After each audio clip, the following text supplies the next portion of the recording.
You think you can come to my wedding in a cheap suit? The groom asked mockingly, calling security to kick me out of my daughter's wedding, but the security guards froze, whispering, "We can't. He's a VIP." Everyone in the hall held their breath. Before we continue, please subscribe to the channel and write in the comments what time it is where you are now. Honestly, Eldon, where did you even find that suit? Some thrift store clearance rack? Martin's words hit me mid-sip of water, the crystal glass freezing halfway to my lips. I had walked into Kristen's dining room 10 minutes ago, expecting polite introductions and pleasant conversation. Instead, I found myself seated across from a man whose second glass of wine had apparently loosened more than his tongue. "Martin!" Kristen's voice carried a sharp edge as she emerged from the kitchen, her arms laden with serving dishes. But Martin waved her concern away with a gesture that sent wine sloshing dangerously close to the rim of his glass. No, sweetheart, I'm just being honest here. Your father seems like a decent enough fellow, but presentation matters." His gaze swept over me with the cold assessment of an appraiser evaluating damaged goods. Especially for the wedding photos. People will be looking at those for years. The dining room's warm lighting suddenly felt harsh against my skin. Through the large windows, Beverly Hills sprawled in manicured perfection, each lawn a testament to wealth I had never aspired to display. My modest suit, purchased at a department store for $100 and worn to countless formal judicial events, suddenly felt like a costume. "This suit is perfectly appropriate for formal occasions," I said, keeping my voice level despite the heat rising in my chest. Martin laughed, a sound like ice cracking. "Appropriate? Maybe for, well, I don't know what kind of events you attend." He leaned back in his chair, gesturing with his wineglass. "But when you're mixing with our circle, venture capitalists, tech executives, old money families, appearances matter. First impressions, you understand." Kristen set down the dishes with more force than necessary, porcelain clinking against the mahogany table. "Dad's suit looks fine, Martin. Can we please just—" "I'm not trying to be cruel," Martin interrupted, his voice taking on a patronizing tone that made my jaw tighten. "I understand not everyone can afford quality tailoring, but surely you could have borrowed something," asked Kristen for help choosing appropriate attire. The word borrowed hung in the air like smoke. In my 30 years on the bench, I had sentenced men whose arrogance paled in comparison to what I witnessed across this table. Martin's assumptions about my financial situation would have been amusing if they weren't delivered with such cutting precision. "Perhaps," I said carefully, "you should focus on getting to know me rather than evaluating my wardrobe." Martin's eyes glittered with something that might have been amusement. "Oh, but the two are connected, aren't they? A man's clothes tell you everything about his station in life, his priorities, his circumstances." He took another long sip of wine, emboldened by alcohol and his perceived advantage. "Kristen's mentioned you work in government. Some sort of clerk position?" The question landed like a physical blow. Kristen had kept my professional identity secret at my request. Too many years of dealing with people who treated judges differently had taught me the value of anonymity in personal relationships. But Martin's casual dismissal of my career, his assumption that I occupied some lowly bureaucratic role, revealed the depth of his prejudice. "Something like that," I replied. "Well, at least it's steady work," Martin said with the magnanimous air of someone offering charity, "though I imagine the pay isn't much. Government salaries, you know." He gestured around the dining room at the expensive artwork and crystal stemware. "This is what real success looks like, Eldon. Maybe I can give you some investment advice, help you build something for retirement." Kristen's face had gone pale. Her hands twisted together in her lap. She opened her mouth to speak, but Martin continued his assault with the relentless momentum of a man convinced of his own superiority. "Actually, you know what? I'll handle the wedding expenses. All of them." He reached across the table and patted my hand with condescending familiarity. "No need for you to strain your budget trying to keep up with our standards. Think of it as my gift to Kristen, making sure her special day isn't compromised by financial limitations." The dining room fell silent except for the soft tick of an antique clock. Kristen's eyes filled with tears of embarrassment, her carefully planned evening crumbling around her, and Martin sat there, wine-flushed and satisfied, waiting for my grateful response to his generous offer. Instead, I felt something cold and sharp crystallize in my chest. Not anger. That was too hot, too immediate. This was something else entirely. Recognition, perhaps. The same feeling I experienced when evidence revealed the true nature of a defendant standing before my bench. That's very thoughtful, I said quietly. Kristen suddenly pushed back from the table, her chair scraping against hardwood. Martin, I think you should go home now. Kristen's voice cut through the tension with surgical precision. Martin blinked, his wine-addled brain struggling to process her words. What? But we haven't even... Now. The single word carried enough authority to cut through his alcoholic haze. You've had too much to drink, and you're being incredibly rude to my father. I watched Martin's face cycle through confusion, indignation, and finally a petulant acceptance that reminded me of certain defendants who never quite understood why their behavior had consequences. He pushed back from the table with exaggerated care, as if proving his sobriety through deliberate movements. Fine, if that's how you want it. He stood, swaying slightly, and reached for his jacket draped over a nearby chair. But honestly, Kristen, someone needed to address the elephant in the room. We can't pretend these differences don't matter. Kristen followed him to the front door, their voices carrying back in sharp whispers. I heard fragments, his defensive justifications, her embarrassed apologies. The front door closed with a definitive click, leaving the house in sudden quiet. When she returned to the dining room, her shoulders sagged with exhaustion. The confident marketing director who commanded boardroom presentations had been replaced by a daughter caught between two worlds, neither of which she could fully control. Dad, I'm so sorry. She sank into her chair, unable to meet my eyes. Martin isn't usually like this. The wine, the stress from work, it brings out his worst side sometimes.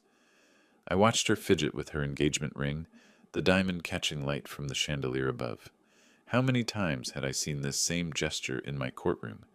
The unconscious touching of wedding bands by spouses defending the indefensible, love warring with dawning recognition. Kristen, I waited until she looked up.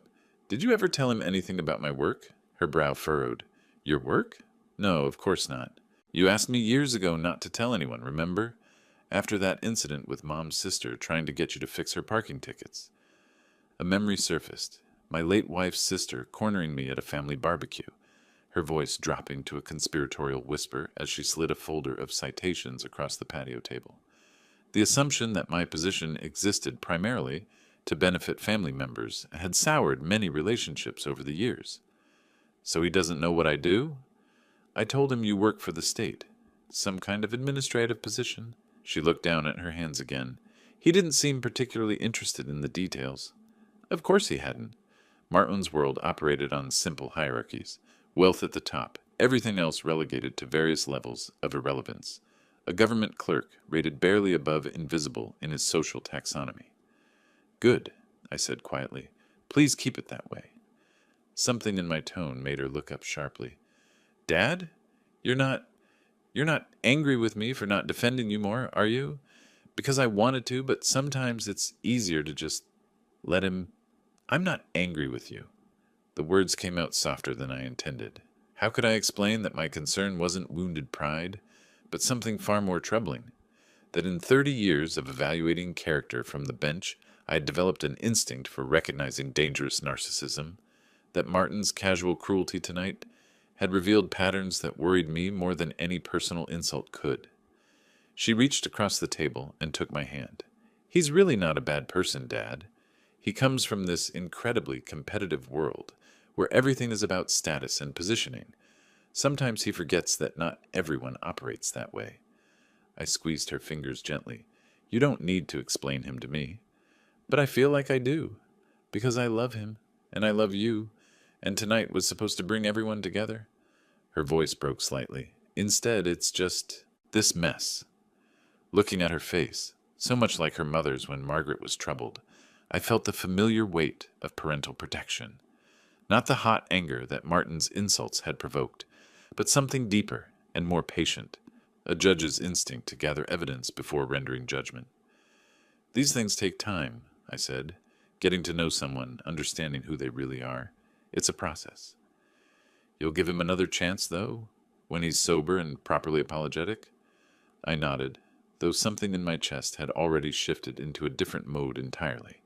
Professional. Watchful. Of course. She smiled for the first time since Martin's departure, relief flooding her features. Thank you. I know once you really get to know each other. I squeezed her hand once more, then released it. I should head home. Early day tomorrow. As I gathered my jacket and keys, I noticed her watching me with the same careful attention she had shown as a child, trying to read my mood through facial expressions and body language. Some instincts never fully disappeared, even in adulthood. Drive carefully, she said, walking me to the door. Always do. I kissed her forehead and stepped into the Beverly Hills evening, where perfect lawns stretched under perfect streetlights, everything manicured and controlled. My car sat at the curb like a modest interruption in the luxury landscape, reliable but unremarkable, just like its owner, according to Martin Hargrove.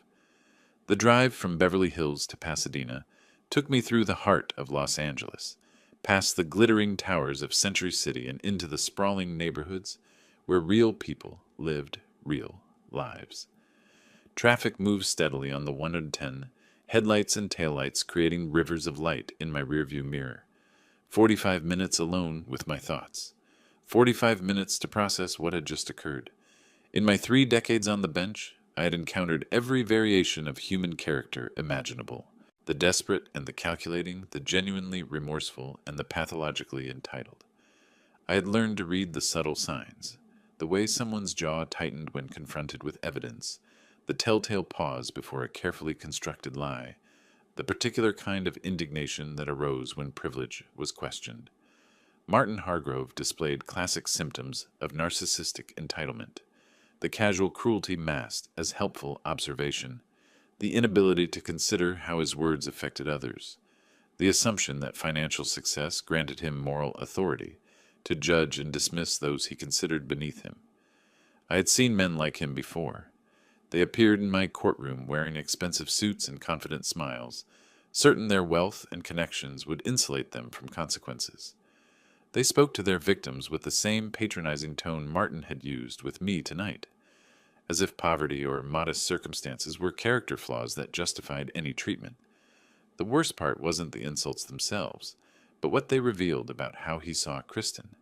To Martin, she was an acquisition from a lower social stratum, someone whose family needed to be managed and improved upon. His offer to pay for the wedding hadn't been generosity. It had been a power play establishing dominance through financial control. My exit approached, and I took the familiar curves that led toward my neighborhood. Pasadena's tree-lined streets felt like a sanctuary after Beverly Hills' pristine intimidation. Here, modest homes sat comfortably beside larger ones without apology. Here, a man's worth wasn't measured by his thread count. I pulled into my driveway and sat for a moment before cutting the engine. The house looked exactly as I had left it. Small, well-maintained, unpretentious. 3 bedrooms, 2 bathrooms, a study lined with law books and family photographs. Margaret had planted the roses that still bloomed by the front porch, their scent carrying memories of Saturday mornings spent in companionable silence, each of us lost in our own sections of the newspaper. Inside, I moved through evening routines that had become automatic over the years. Jacket hung in the closet, keys on the kitchen counter, a glass of water from the tap, no crystal stemware needed. In my study, surrounded by volumes of legal precedents and judicial opinions, I finally allowed myself to consider the full implications of the evening. Kristen loved Martin Hargrove. She had accepted his proposal, planned their future together, chosen to bind her life to his. Those were facts that couldn't be changed by parental disapproval or judicial analysis of character. But facts could evolve. People revealed themselves gradually, and sometimes those revelations changed everything. I had no intention of interfering with my daughter's relationship based on one unpleasant evening. That would be premature and potentially destructive, but neither would I ignore what I had witnessed. Martin's mask had slipped tonight, revealing glimpses of something darker beneath his polished exterior. The smart play, the judicial approach, was to observe and document. Let time reveal patterns. allow Martin enough rope to either prove my concerns unfounded or demonstrate that they were entirely justified. I had learned patience from 30 years of letting evidence accumulate before rendering judgment. Some cases developed slowly, each hearing adding another piece to the puzzle until the full picture emerged with undeniable clarity. This would be no different. I settled into my reading chair, the same leather recliner where I had studied case law for decades, where I had read bedtime stories to a young Kristen, where I had grieved Margaret's passing and slowly rebuilt my life around solitude and duty. Tomorrow would bring new possibilities. Perhaps Martin would call to apologize, his conscience finally asserting itself through his hangover. Perhaps Kristen would phone to discuss the evening, seeking reassurance or guidance. Or perhaps nothing would happen at all, and life would continue its steady progression toward their wedding day. Whatever came, I would be ready. The house settled around me with familiar creaks and sighs, a modest sanctuary filled with books and memories, and the quiet satisfaction of a life lived with purpose.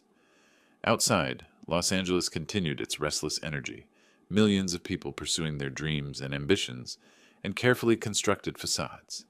In courtrooms across the city, judges were reviewing cases, preparing for tomorrow's proceedings, weighing evidence and precedent in pursuit of justice. The work continued, as it always had, as it always would. And sometimes, not often, but sometimes, justice found ways to assert itself outside the formal structures of law and order, in the patient spaces where truth eventually emerged from shadow. I closed my eyes and let the day's tension drain away, already planning tomorrow with the methodical precision that had served me well throughout my career. Time would tell what kind of man Martin Hargrove really was. The phone's shrill ring cut through Saturday morning quiet like a blade. I looked up from my newspaper, coffee cup halfway to my lips, and checked the clock. 10:30 seemed an unusual time for social calls. "Hello? Eldon, it's Martin." The voice carried traces of hangover, rough edges that wine had smoothed away the night before. "Listen, I need to apologize for last evening. I had too much to drink, and I said some things that were inappropriate." I set down my coffee and leaned back in my study chair, surrounded by law books that had witnessed 3 decades of careful deliberation. "It's all right, Martin. I understand these things happen. Thank you for being so gracious about it." Relief flooded his voice, the tone of a man who had worried about consequences overnight. "Kristen was quite upset with me after you left. She made it very clear that I had crossed some lines." Through my study window, Saturday morning spread across Pasadena in comfortable ordinariness. Neighbors walked dogs, children played in yards, normal people living normal lives without the complications of wedding politics and family dynamics. "She's protective," I said. "Always has been."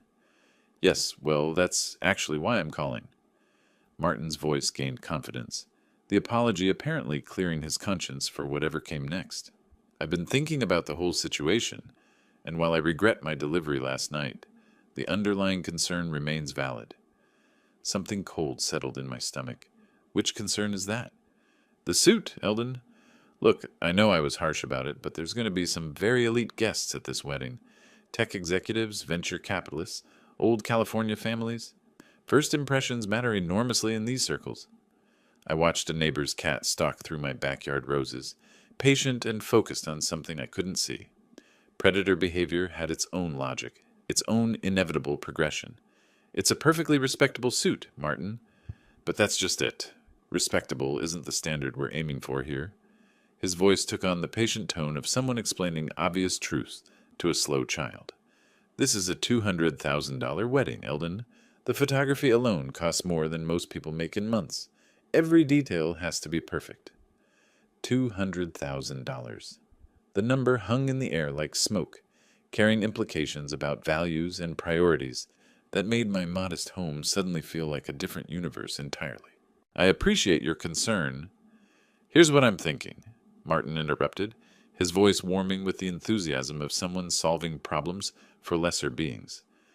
"There's a men's warehouse downtown, nothing too expensive, but they carry suits that would be more appropriate for the occasion.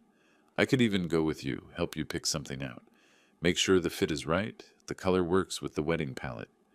The cat in my garden had frozen in perfect stillness, every muscle coiled for the strike. Nature's patience in service of inevitable conclusion. That's very thoughtful, but I'll be wearing the suit I own. Silence stretched across the phone line.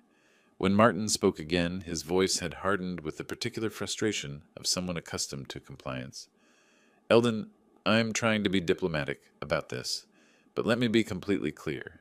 This wedding is important to me, important to my career, my reputation, my future in-laws who are flying in from Connecticut.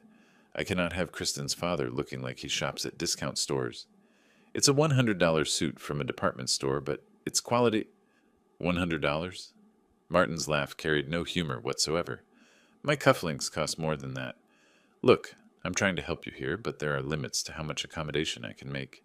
If you show up in that suit, you're not coming through those doors. Entry will be forbidden. The words landed with the force of ultimatum.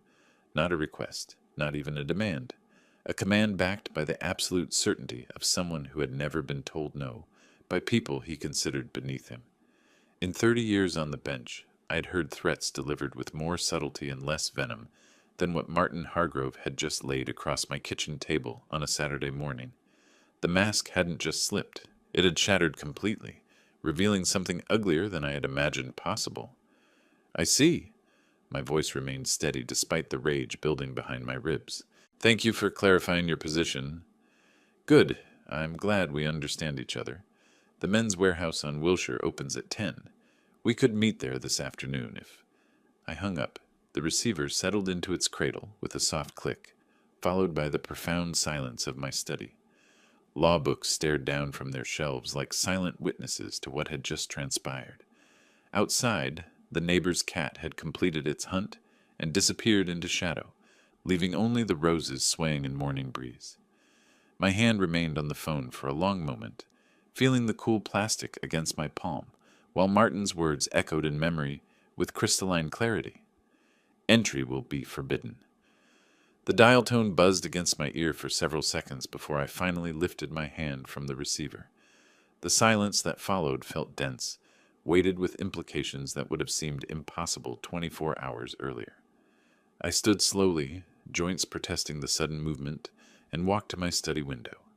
The neighbor's cat had vanished, but evidence of its hunt remained. A few scattered feathers near the rose bushes, nature's casual brutality displayed against Margaret's carefully tended garden. Entry will be forbidden. 3 decades of judicial experience had taught me to recognize threats in all their variations. The crude intimidation of street criminals, the sophisticated manipulation of white-collar defendants, the cold calculation of those who wielded power without conscience. Martin Hargrove's ultimatum contained elements of all 3, wrapped in the veneer of social propriety. But what struck me most wasn't the threat itself. It was the casual certainty behind it. Martin genuinely believed he possessed the authority to dictate terms to me, to exclude me from my own daughter's wedding based on the thread count of my clothing. More disturbing still, he assumed I would either comply or slink away in shame, too intimidated by his wealth and connections to challenge him. I moved through my house slowly, seeing it through new eyes, the modest furniture that Margaret and I had chosen together, the family photographs clustered on end tables, the kitchen where we had shared 30 years of morning coffee and evening conversation. Everything suddenly felt fragile, as if Martin's worldview could somehow contaminate the spaces where I had built my life. In the hallway leading to my bedroom, I stopped before a photograph of Margaret taken 2 years before her passing. She wore the expression I remembered best, patient amusement at human foolishness, the look of someone who had seen enough of life to find most drama ultimately absurd. "What would you think of all this?" I asked her image quietly. But I already knew. Margaret had possessed an unerring instinct for character, could spot narcissism and cruelty beneath polished surfaces with the precision of a surgeon. She would have seen through Martin Hargrove in the first 5 minutes of conversation. More importantly, she would have been disappointed in me if I let him win. I continued to my bedroom and opened the closet door. There, hanging beside my casual clothes and judicial robes, was the contested suit. Navy wool, classic cut, purchased from Nordstrom during a rare shopping expedition 2 years ago. It had served me well at formal events, earned compliments from colleagues, photographed respectably at judicial ceremonies. $100. Martin's cufflinks cost more. I lifted the suit from its hanger and held it up to the bedroom window, examining it in natural light. The fabric showed no signs of wear. The tailoring remained sharp, the color as rich as the day I bought it. By any reasonable standard, it was entirely appropriate for wedding festivities. But Martin Hargrove didn't operate by reasonable standards. His world ran on different rules, hierarchies of wealth and status that granted some people the right to judge others, to determine who belonged and who should be excluded. In his universe, I wasn't Kristen's father deserving of respect. I was a problem to be managed, a source of potential embarrassment to be controlled or eliminated. I hung the suit back in its place and closed the closet door. The decision forming in my mind felt as inevitable as that neighbor's cat completing its hunt. Not born from anger, though anger certainly existed, not driven by wounded pride, though my pride had indeed been wounded. This was something else entirely, a recognition that some behaviors required consequences, some attitudes demanded correction. For 30 years I had observed human nature from the bench with the detached analysis of a scientist studying specimens. I had learned to separate emotion from judgment, personal feelings from professional responsibility. The skills that made me an effective judge would serve me well in what was coming. Martin Hargrove had made a fundamental miscalculation. He had assumed that his wealth granted him immunity from accountability, that his social connections insulated him from consequences. He was about to discover how wrong he was. I walked back to my study and sat down in my reading chair, the same chair where I had prepared for countless cases, where I had written opinions that shaped legal precedent, where I had wrestled with questions of justice and punishment for 3 decades. The wedding was exactly 1 month away, 30 days to let Martin's arrogance solidify into overconfidence, 30 days for him to spread word of his ultimatum among those elite guests he was so eager to impress, 30 days for him to forget that actions, even those targeted at humble government clerks, sometimes carried unexpected consequences. I picked up my newspaper and settled back into Saturday morning routine, but everything had changed. The man reading about local politics and sports scores was no longer just Kristen's father hoping for the best with her fiancé. He was a judge preparing to render verdict. The weeks that followed moved with deceptive normalcy. April slipped into May while Los Angeles settled into its familiar rhythm of sunshine and traffic. Another season in a city that treated weather like background music. Always pleasant, rarely memorable. I maintained my judicial schedule with the same precision that had defined 3 decades on the bench. Morning coffee at 6, courthouse arrival by 7:30, afternoon session stretching until 5. Colleagues noticed nothing unusual in my demeanor, no deviation from the measured thoughtfulness that had become my professional trademark. At home, I prepared for Kristen's wedding with the methodical care of someone organizing case files. RSVPs to verify, gift selections to finalize, transportation arrangements to confirm. Every detail handled with judicial thoroughness, though beneath the surface different preparations were taking shape. Kristen called twice during those weeks, her voice bright with bridal excitement, as she described final dress fittings and floral arrangements. She never mentioned Martin's phone call to me, which meant either he hadn't told her about it, or she had chosen not to discuss it. Given his need to maintain his image as the magnanimous future son-in-law, I suspected the former. The invitations had arrived in my mailbox during the 3rd week of April, heavy cardstock embossed with gold lettering, the kind of stationery that announced its expense through tactile luxury. Mr. and Mrs. James Hargrove request the pleasure of your company. The Beverly Wilshire Hotel Ballroom. Cocktails at 6, dinner at 7, dancing until midnight. $200,000 condensed into elegant script and premium paper stock. I hung the invitation on my refrigerator next to grocery lists and court schedules, a daily reminder of what was approaching. Each morning I studied it while drinking my coffee, noting details that would matter when the time came. The timeline, the location, the formal dress code that made no mention of specific suit requirements or entry restrictions based on clothing budgets. My own preparations took different forms. I researched the Beverly Wilshire's layout, studied photographs of its ballroom and adjacent spaces, familiarized myself with the hotel's operational procedures. Information gathered with the same thoroughness I brought to reviewing case law, building a complete picture of the terrain where this would unfold. The contested suit hung in my closet like evidence in a criminal case, material proof of the central issue that would determine the evening's outcome. I examined it regularly, ensuring it remained in perfect condition that no wrinkle or stain could provide Martin with additional ammunition for his position. $100.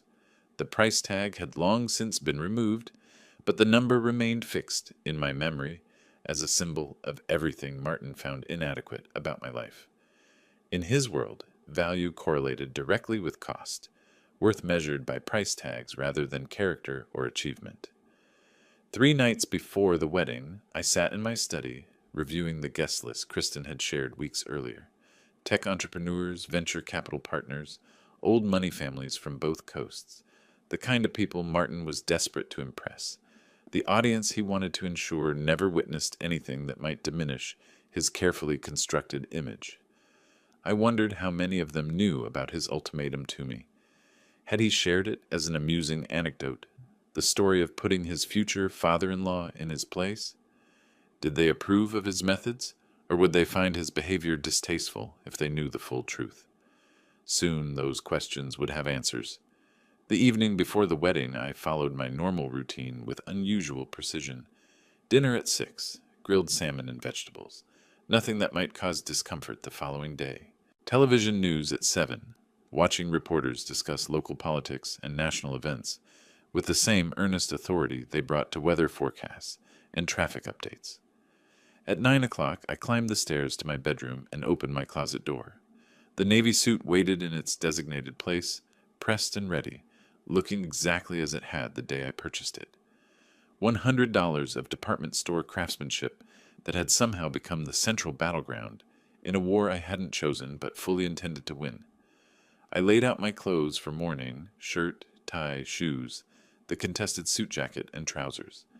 Everything arranged with the care of someone preparing for a significant occasion, which this certainly was, though not in the way Kristen had envisioned when she sent her invitations.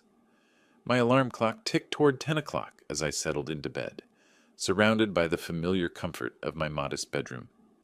Outside, Los Angeles continued its restless energy, millions of people pursuing their Saturday night entertainment in venues ranging from dive bars to 5-star restaurants. Tomorrow, the Beverly Wilshire would host another elegant wedding, another celebration of love and commitment between two people promising to honor each other through whatever challenges life might bring. Martin Hargrove was about to discover that some challenges arrived wearing $100 suits and carrying 30 years of judicial wisdom about the relationship between actions and consequences. 6:45. My alarm hadn't needed to wake me. I'd been lying in bed since 5:30, watching morning light creep across the ceiling with the patience of someone who had waited 30 days for this moment. Wedding day. I rose without ceremony and padded to the bathroom, catching my reflection in the mirror above the sink. 65 years looked back at me, lines earned through decades of listening to testimony, weighing evidence, dispensing justice. The face of a man who understood that consequences, delayed, were not consequences denied. The shower ran hot while I shaved with deliberate precision, each stroke of the razor removing yesterday and preparing for what lay ahead. No nervousness disturbed my hands. This was simply another morning requiring professional preparation, like countless others that had preceded significant courtroom moments. Breakfast consisted of toast and coffee, consumed while standing at my kitchen counter. Through the window, Saturday morning unfolded in suburban tranquility, neighbors walking dogs, sprinklers watering lawns, normal people beginning normal weekends. In a few hours, the Beverly Wilshire would host an elegant celebration of love and commitment, attended by Los Angeles's social and financial elite. Martin Hargrove expected me to be absent from that celebration. His ultimatum had been clear: wear appropriate attire or stay home. The arrogance of assumed compliance had sustained him through the past month, confident that his threat had resolved the problem of Kristen's embarrassing father. Today he would discover his miscalculation. I climbed the stairs to my bedroom and opened the closet door. There, hanging exactly where it had waited for 30 days, was the contested suit. Navy wool, classic cut, $100 of department store craftsmanship that had somehow become the central battleground in a war about respect, dignity, and the dangerous assumption that wealth granted authority over others. I lifted the jacket from its hanger and held it to the light. The fabric remained impeccable, the tailoring still sharp after 2 years of formal occasions. By any reasonable standard, it was entirely appropriate for wedding festivities, but Martin Hargrove didn't operate by reasonable standards. The shirt came first, crisp white cotton, properly pressed, then the trousers settling into familiar comfort around my waist. The tie followed, knotted with the same precision I brought to writing judicial opinions. Each element of my attire assembled with ritual significance, armor for the confrontation that had been inevitable since that first insulting dinner conversation. Finally, the jacket. As I slid my arms into the sleeves, I felt the transformation complete itself. Not from civilian to formal attendee, but from injured father to dispensing judge. The suit didn't just clothe me. It announced my intentions to anyone perceptive enough to recognize the symbolism. Before leaving, I stood before my bedroom mirror and conducted a final inspection. Everything was perfect. The suit fit impeccably, the colors complemented each other, the overall impression was one of quiet dignity and appropriate formality. Anyone encountering me would see a well-dressed gentleman attending a significant social occasion. They would be entirely correct, though perhaps not in the way they anticipated. I collected my keys and wallet, checking that Kristen's invitation remained safely tucked in my jacket pocket. The heavy cardstock with its gold embossing had become my admission ticket to what promised to be a memorable afternoon at one of Los Angeles's most prestigious venues. My car started on the first turn of the key, reliable as always. As I backed out of my driveway and pointed toward the freeway that would carry me into Beverly Hills, I felt the same calm focus that had sustained me through 3 decades of significant courtroom moments. Justice delayed was not justice denied. Sometimes it was simply justice refined, made more precise through patience and careful planning. The drive to Beverly, Wilshire took 45 minutes through weekend traffic that moved with surprising efficiency. Los Angeles seemed eager to clear the path for what was coming, as if the city itself recognized the importance of allowing all participants to reach their appointed places on schedule. The Beverly Wilshire rose before me like a monument to elegance, its cream-colored facade gleaming in afternoon sunlight. Valet attendants in spotless uniforms moved with choreographed precision, directing luxury vehicles toward parking areas with the efficiency of conductors, managing an expensive orchestra. I surrendered my modest sedan to a young man who handled it with the same professional courtesy he had shown the Bentley ahead of me. Money talked, but good service spoke universally. Inside, the hotel's lobby spread in marble magnificence, crystal chandeliers casting rainbow patterns across surfaces that reflected 2 centuries of hospitality to the wealthy and powerful. Wedding guests moved through the space in elegant clusters, their voices carrying the particular resonance of people accustomed to being heard and heeded. The ballroom doors stood open, revealing glimpses of white flowers and golden light within. A string quartet played chamber music that provided sophisticated background to the murmur of arriving attendees. Everything Martin had promised: elegance, exclusivity, the kind of social theater that impressed venture capitalists and tech executives. And there, near the altar draped in cascading orchids, stood my daughter. Kristen's wedding dress transformed her into something luminous, ivory silk flowing around her like captured moonlight. Margaret would have wept to see her looking so radiant, so perfectly beautiful on the day she had dreamed about since childhood. For a moment, my careful composure threatened to crack under the weight of paternal pride and bittersweet memory. She turned, scanning the gathering crowd, and her face brightened when she spotted me. That smile, Margaret's smile, warm and welcoming and completely innocent of the drama about to unfold, nearly undid my resolve entirely. "Dad!" She moved toward me with careful grace, managing her dress train with practiced skill. "You look wonderful. That suit is perfect." Perfect. The word carried layers of meaning she couldn't possibly understand. You're breathtaking, sweetheart. Absolutely gorgeous. Thank you for being here. I know this isn't really your kind of thing. All these people and formality, but it means everything to me that... Eldon! Martin's voice cut through our reunion like a blade through silk. He approached with the confident stride of a man on his own territory, surrounded by his own carefully curated guests. The month since our phone conversation had done nothing to soften his edges. If anything, he seemed more polished, more certain of his authority, his eyes immediately fixed on my suit with laser intensity. The same navy wool that had triggered his ultimatum, the same $100 department store purchase that had offended his sensibilities so deeply. I watched recognition dawn in his expression, followed quickly by something that might have been disbelief.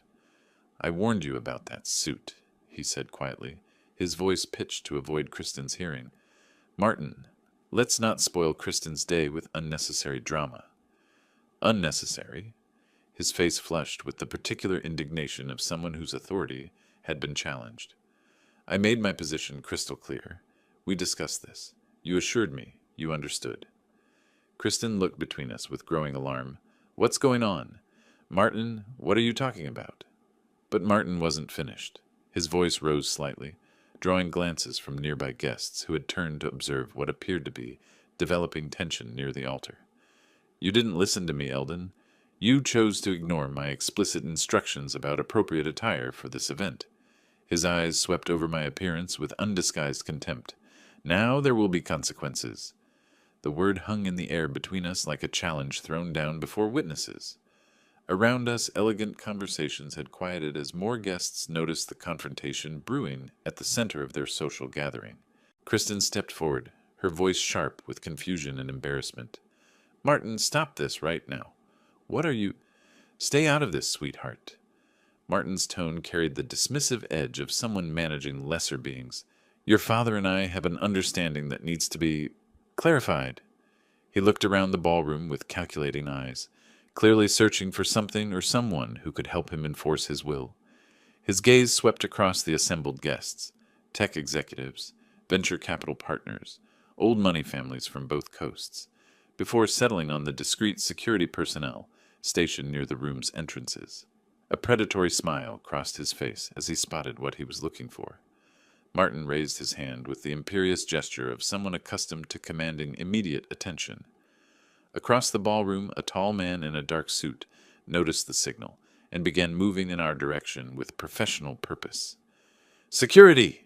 Martin's voice carried enough authority to turn heads throughout the gathered crowd. I need you to remove this man from the venue immediately. The approaching figure wore the understated elegance of high-end private security, expensive suit, discreet earpiece, the controlled posture of someone trained to handle delicate situations involving wealthy clients. As he drew closer, I could see the name tag identifying him as Victor Reyes, head of security. Conversations throughout the ballroom had stopped entirely now. Tech executives and venture capitalists turned to observe the drama unfolding near the altar, their faces showing the particular fascination of people witnessing social theater they hadn't paid to see. What seems to be the problem, sir? Victor's voice carried professional calm as he assessed the situation with trained eyes. This man, Martin gestured at me with dismissive contempt, was specifically told not to attend this event wearing inappropriate attire. He chose to ignore those instructions. I want him removed from the premises. Kristen's face had gone pale, her hands trembling as she processed what was happening. Martin, you can't be serious. This is my father. Your father should have listened when I explained the dress requirements. Martin's voice had taken on the particular coldness of someone demonstrating power in front of an audience. I'm paying $200,000 for this wedding. I will not have it compromised by someone who refuses to meet basic social standards. Victor's professional gaze moved from Martin to me, conducting the kind of assessment that security personnel perform dozens of times daily. His eyes took in my navy suit, my modest appearance, my calm demeanor in the face of public humiliation. Then something shifted in his expression. I'm sorry, sir, Victor said to Martin, his tone remaining respectful but firm. I cannot remove this gentleman from the premises. Martin blinked, clearly expecting immediate compliance. What do you mean you can't? I'm the client here. This is my wedding. I understand that, sir, but this gentleman is a VIP guest. Hotel policy prohibits any action that might inconvenience someone of his standing. The word standing carried weight that seemed to confuse Martin entirely. He looked between Victor and me with growing bewilderment, as if the security chief had started speaking a foreign language. VIP guest? What are you talking about? Look at him. Martin's voice rose in frustrated disbelief. He's wearing $100 suit. He works some clerk job in government. What possible standing could he have? Victor's expression shifted into something that might have been professional amusement. Sir, I'm not at liberty to discuss the specifics of our VIP guest arrangements, but I can assure you that Mr. He paused, looking at me with obvious recognition. Mills, I supplied quietly. Mr. Mills is absolutely welcome at any event held in this hotel. Victor's tone had taken on a subtle edge that suggested Martin was venturing into dangerous territory. In fact, I would recommend against any further complications regarding his presence. Martin's face had flushed deep red, his confidence beginning to crack under the unexpected resistance. This is ridiculous. I don't care what your policy is. I'm paying for this event. And the hotel appreciates your business, sir, but certain guests receive accommodations that supersede individual event arrangements. Victor's stance had subtly shifted, his professional calm now carrying undertones of warning. I suggest we allow the ceremony to proceed as planned. The gathered crowd watched in fascination as Martin's authority crumbled in real time, his assumptions about power and influence meeting immovable resistance from someone who clearly knew things he didn't.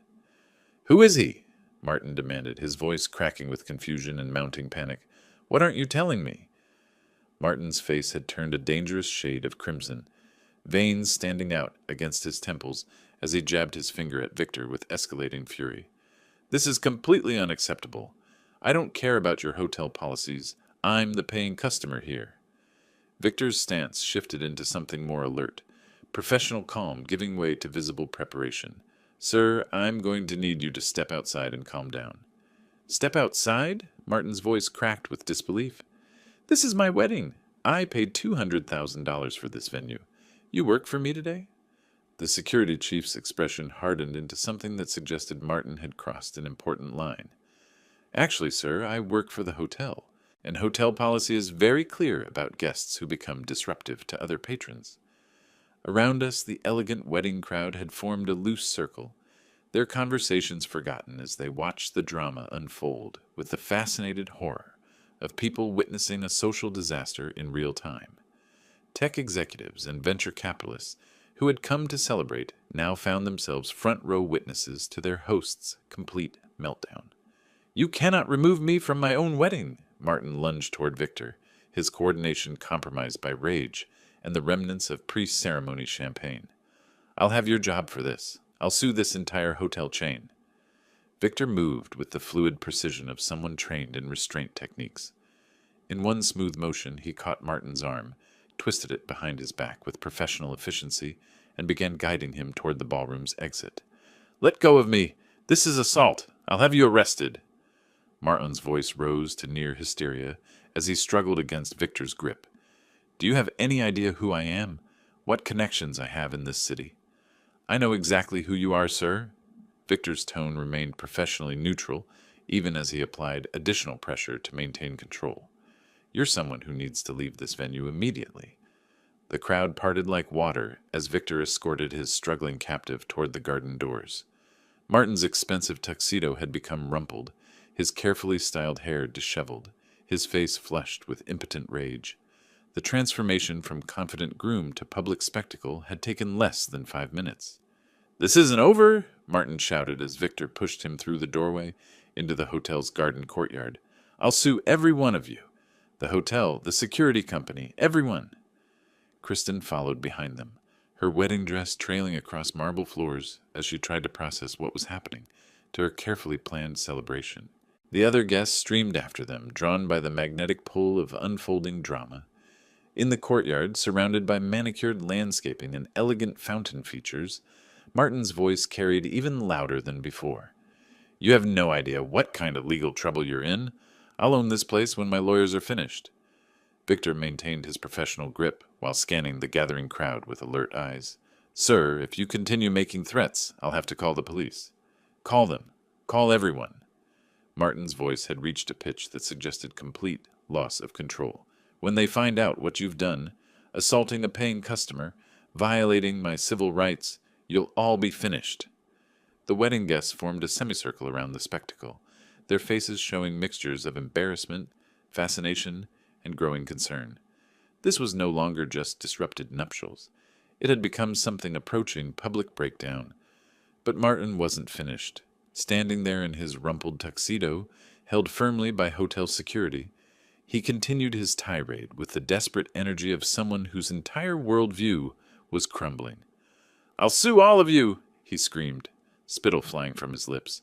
"Every single person who thinks they can treat me this way, starting with that man," he gestured wildly toward where I stood, calmly watching, "and his ridiculous $100 suit. Let's see you try suing the Chief Justice of the California Supreme Court." The voice cut through Martin's ranting with surgical precision. Elena Vasquez stepped forward from the crowd, her elegant silver hair catching sunlight as she moved with the confident stride of someone accustomed to commanding courtrooms. Martin's mouth opened and closed soundlessly, his tirade stopping mid-sentence as if someone had pulled his power cord. Around us, the wedding guests fell into complete silence, processing what they had just heard. "Chief Justice," Martin's voice came out as barely a whisper. Elena smiled with the particular satisfaction of someone delivering a perfectly timed revelation. "Judge Eldon Mills, Chief Justice of the California Supreme Court, the highest judicial officer in the state." She gestured toward me with obvious respect. "I've had the honor of arguing cases before his court for 15 years. The color drained from Martin's face as the magnitude of his situation began to dawn. His eyes darted between Elena and me, his brain apparently struggling to reconcile the modest man in the $100 suit with the title he had just learned. "Chief Justice," he repeated, his voice cracking. But he's the most respected judge in California," Elena finished smoothly, "known for his wisdom, his fairness, and his absolute integrity. Someone whose reputation in legal circles is beyond reproach." Victor released Martin's arm, stepping back as the fight went out of his captive entirely.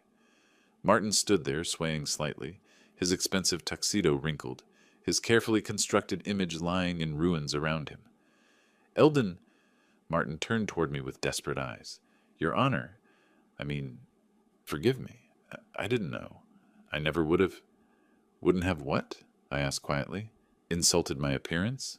Threatened to exclude me from my daughter's wedding? Demanded I prove my worth through expensive clothing?" Each question landed like a physical blow. Martin flinched visibly, his mouth working as he searched for words that might somehow undo the past month of arrogance and cruelty. "I was wrong," he whispered.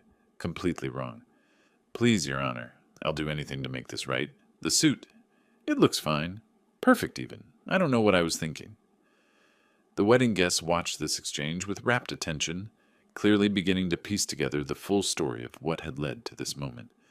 Tech executives who had come to network found themselves witnessing a masterclass in justice and humility. "The suit was never the real issue," I said, my voice carrying the measured tone I used in judicial pronouncements. "Character matters more than clothing, Martin.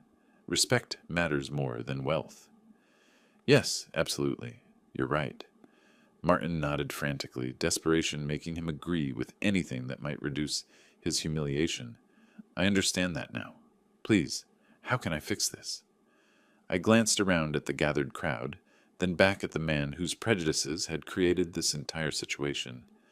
The moment felt familiar, delivering judgment after careful deliberation, ensuring the lesson would be remembered.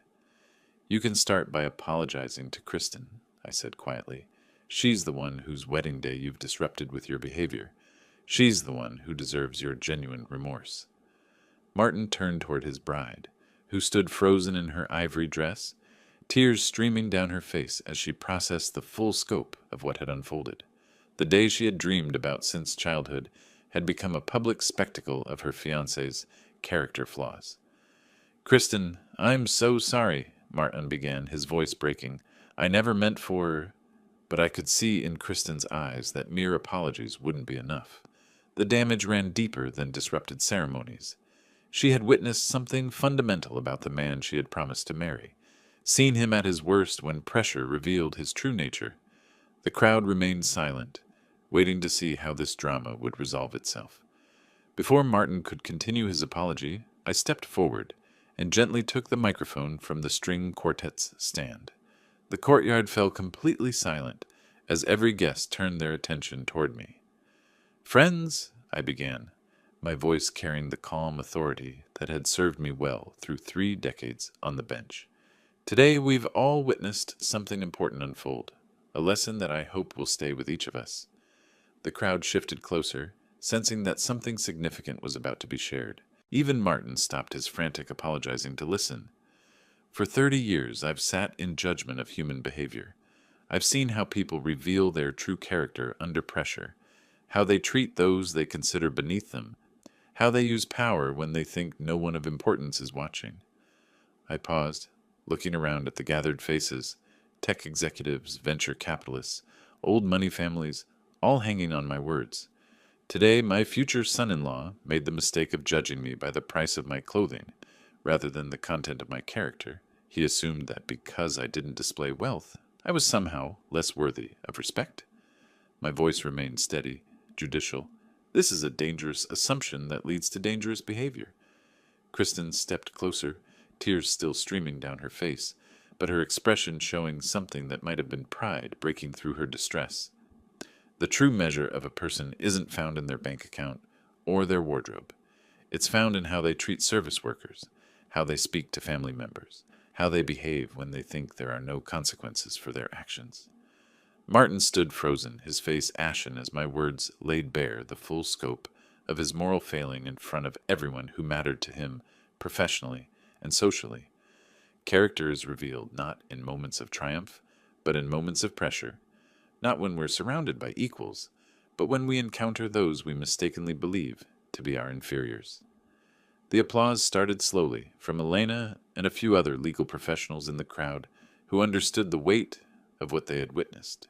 It built steadily as others joined in, recognizing wisdom when they heard it. "So let this be a lesson for all of us," I concluded, my voice carrying across the courtyard with the resonance of someone accustomed to being heard.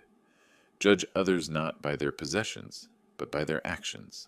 Respect is earned through character, not purchased through commerce." The applause reached a crescendo, with guests who had come for a wedding finding themselves witness to something far more meaningful, a moment of genuine moral instruction delivered by someone uniquely qualified to provide it. When the applause died down, I handed the microphone back and walked over to Kristen. She fell into my arms, her wedding dress rustling as she held me tight. "I'm so proud of you, Dad," she whispered through her tears. "You handled this perfectly." Around us, the wedding guests began to disperse, their conversations animated with discussion of what they had just witnessed. Some approached to introduce themselves, expressing appreciation for the lesson they had received. Martin stood alone near the fountain, his earlier arrogance completely deflated. The man who had threatened to exclude me from the wedding now found himself isolated at his own celebration, his true character fully exposed to everyone who mattered in his professional and social circles. Justice, I reflected, sometimes served itself in the most unexpected ways. The $100 suit had proven its worth far beyond Martin's limited imagination, not through price tags, but through the principles it had helped defend. The wedding could continue now, though it would proceed with a very different understanding of who commanded respect in that elegant courtyard. If you liked this story, please like this video, subscribe to the channel, and share your impressions of this story in the comments. To listen to the next story, click on the box on the left. Thank you for watching.